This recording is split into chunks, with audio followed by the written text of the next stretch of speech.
Hello and welcome back to our daily New Testament reading. Today we're in the book of John in chapter 8, starting at verse 31.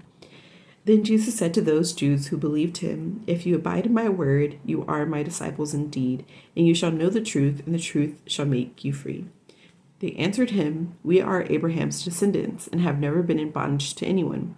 How can you say you'll be made free?" Jesus answered them, "Most assuredly I say to you, whoever commits sin is a slave of sin, and a slave does not abide in the house forever, but a son abides forever. Therefore, if the Son makes you free, you shall be free indeed." And so I was reminded of this passage of scripture when I was reading Daniel this morning, and so I wanted to share that passage as well, starting at verse 8 in chapter 3. But some of the astrologers went to the king and informed of the Jews.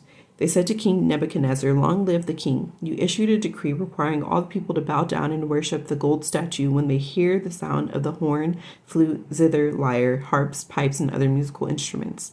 That decree also states that those who refuse to obey must be thrown into a blazing furnace. But there are some Jews, Shadrach, Meshach, and Abednego, whom you have put in charge of the province of Babylon. They pay no attention to you, your majesty. They refuse to serve your gods and do not worship the golden statue you have set up." Then Nebuchadnezzar flew into a rage and ordered that Shadrach, Meshach, and Abednego be brought before him. When they were brought in, Nebuchadnezzar said to them, "Is it true, Shadrach, Meshach, and Abednego, that you refuse to serve my gods or to worship the gold statue I have set up?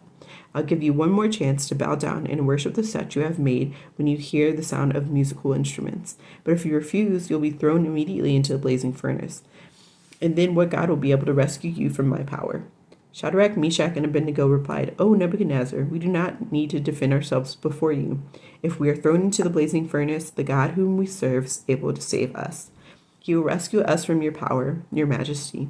But even if he doesn't, we want to make it clear to you, your majesty, that we will never serve your gods or worship the golden statue you have set up." And so this passage reminded me of how sin enslaves people. Once you are loyal to a sin and say, "I'm going to do this thing," every time you hear the music, every time you hear the harp, the zither, the lyre, any of these things, the pipes, you must bow down and worship this thing. And so it has you in chains, and you might not see yourself as a slave, but if that thing calls to you and you have to do it and it's not the Lord, it is sin and it is idolatry.